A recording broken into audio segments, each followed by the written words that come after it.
Delighted to be joined by Dame Inga Beale today. Inga, how are you? I'm well, Nick. Thanks for inviting me. Lovely to have you. Thank you for coming in. I try not to be time specific on the kind of in our chats, but the world's a crazy place at the moment. Wow, yeah. And just before we were talking about change and how kind of companies and the world is changing. What's your belief about? Are we changing quicker than ever, and especially in business, or is it just part of the normal cycle that we're in? To me, it feels like there is so much going on in the world. We've never seen anything like it. So I've been working for over 40 years. Yes.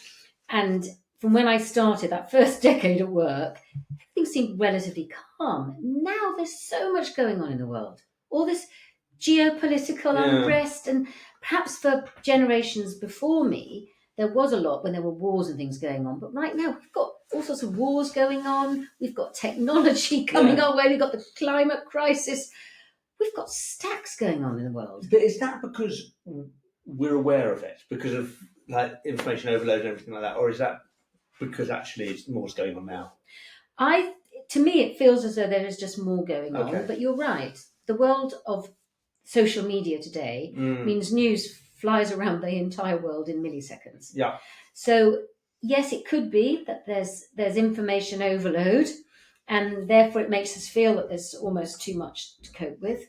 But because I've always worked in the world of risk in insurance, we've always been looking at everything that's going on in the world because we want to provide insurance and protection for people wherever they are, whatever bad thing might happen to them. Yeah. So we've always been looking at that, and it does feel as though there are all these new risks coming our way that weren't there, say, 40 years ago. Okay, but you are then you're in the ideal position to be talking around the amount of stuff because you've always looked at it across the whole position. How do you evaluate stuff? That's a big question. But how do you extract out what you're looking for? And are we kind of mere mortals? Do we have the capacity to do it? Well, I think we've got to think about what we can actually control. Because if we were to think about all the stuff that's going on, and of course all the fake stuff that's going on, but if we were to think about all that, whether you're a business leader or an individual, you couldn't cope. So to me, you've got to package things up into something that you can actually then have some control over. So if I think about the business side, yes, you've got to think about your strategy around if there's geopolitical tension somewhere in the world, maybe you've got to adjust your business strategy. But fundamentally, think, what can you do about that? I'm only going to be able to control what I can control. Yeah. Then if it's digital and what technology is doing, right, embrace it, get your arms around it for your business. Don't try and meddle and do things that isn't going to affect your business, because to me, it's the only way to stay sane. And for me as an individual, I really do try and put aside the things I can't control. I try and be really mindful about me, what I can control, and then say, right, if you can start controlling a few things in your life, you feel better, you feel more out of control, and you've got some sanity in your life. And I really believe at work, we've got a huge number of people, particularly in the UK, who are not working. Nearly 25% of the working population isn't in work. A lot of it because of mental health. So somehow the world, I really think it has changed because it seems as though it's out of our control. Yeah. So try and get certain things that you can control under control for yourself. So, all right, kind of as you were talking about that, I was thinking to myself, if you look at the role models, especially in business of today, they seem to be people who are trying to control everything. Do we have bad role models? Do we have good role models? Do we have mentorship or anything like that anymore? I guess there are a few very, very well-known global figures that you might be talking about. Maybe. I'm not going to go and comment on those individuals. Yes. But they are still aspirational figures. They are aspirational figures. But, if I speak to, just think about the sport of cricket. Now, I'm not a big cricket fan. Yes. Right? Years and years ago, they couldn't get young people to want to play cricket because of the image of cricket. Right? So they then had to modernise cricket and make it a bit more interesting for the young people. And now suddenly then you had all these young people wanting to play cricket. The outfits were suddenly modernised. It looked trendy. You could have a sort of star quality and be a cricketer. Right? So they had to reimagine the image of cricket. And of course, we all know that particularly the younger generation who is so much on social media, people's images and how they come across matters a lot, Mm. and they want to admire them, they want to have them in a sort of idol status. So in a way, any business leader, I think today, who wants to encourage their employees Mm. has to have a little extra to them rather than just being the business expert. And when I was the CEO of Lloyd's, Yes. I used to have reverse mentors. Yeah. They were in the first few years of working. They weren't jaded by the world of work. They were there, and they were prepared to give feedback directly to the CEO. And I remember one of them saying to me, "Oh, Inga, we've got to know you. You're the CEO sitting up there, but we want to know you as a person. Yeah. Get yourself on social media. Show us who you are. Talk about yourself." Oh, wow. I tried, what was it, Snapchat at the time. I gave up with that. I did Instagram. I did Twitter, as it was called then. I did LinkedIn. But I realised that the generations today need something different in their leaders. And this is why you've got some of these leaders who look like stars and idols, and they can control everything. They have a star quality that people look up to. Yeah. But business leaders can do that. They don't have to be stars as such, but people want to know you as a human. Much more than they ever needed to. So why don't they just do it? A lot of them are introverts. Yeah. They don't want to expose their families, themselves. They're afraid of criticism. Because, of course, if you are out there a bit more, you are more open to criticism.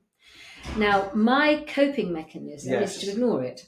Okay. So when I was doing a lot of change and transformation in my job, it was changing a market. There were hundreds of companies and thousands of people. Yeah. I was always being criticised for this, that, and the other. It was just like you were there, like a punch bag, for them to criticise you. But my coping mechanism was to mainly ignore it, and I had a team around me who would say, "Actually, Inga, there's something over here that you need to be aware of that could flare up so badly it could derail what you want to do." Yeah. But fundamentally, for me to cope, was I ignored it. So when you say ignore it, was that you didn't even look at it? I didn't look at it. Now that's tough on social media. Yeah. And I try and encourage people who can get very upset by some of the social media. I said, don't read it. Yeah. Don't read it. Just ignore it. That is so tough to do. But I found that was my way of coping. But it was a mindful discipline. Yes. Intentional. You did it. I did it intentionally. Okay. And in those days, this was about 5 to 10 years ago, I still got paper criticism sometimes. Somebody would send me a letter, anonymous or otherwise. Nice. And if I saw it was starting to be abusive, I would just throw it away in the wastepaper bin. And I wouldn't even finish reading it. Because it kept me sane. And can I ask, did that come from something that happened, or it was just like, as in you had an experience where you did respond and actually it didn't give you the satisfaction or whatever it was, and so you intentionally did it, or was it just, I'm going to do that? I found it was gave me my peace when I left work, and of course that's the other thing about blurring work and leisure time now. Yes. But I tried to be quite strict about that, but it gave me my peace when I went home from work, that I didn't then dwell on it, or it festered around and I got angry and it kept me awake at night. So it was sort of clearing my mind of this stuff. So it was and it happened over time. It didn't happen the first time, but I realised if I've got this communication, and then I would go home and then I couldn't get it out of my mind. Whereas my way of decluttering all of this distraction, that helped me a lot. Interesting. Let's take you back full loop. We are in this world where we are now. If you became the CEO of Lloyd's again tomorrow, do you think you'd have to adapt, or do you think actually where you were and how you acted still works, valid, whatever? It's still valid. I lent on a lot of people. I used, and I've always been a big believer in hiring the best people and surrounding yourself by the best people. So I did that. I think I probably would have even done a bit more of that. Okay. I was so keen to show, maybe it was the pressure of being the first female CEO or something. I thought I've got to be able to do everything. Yes. So I probably didn't have quite enough support people around me. So I probably ended up working a bit too hard and getting a bit too exhausted.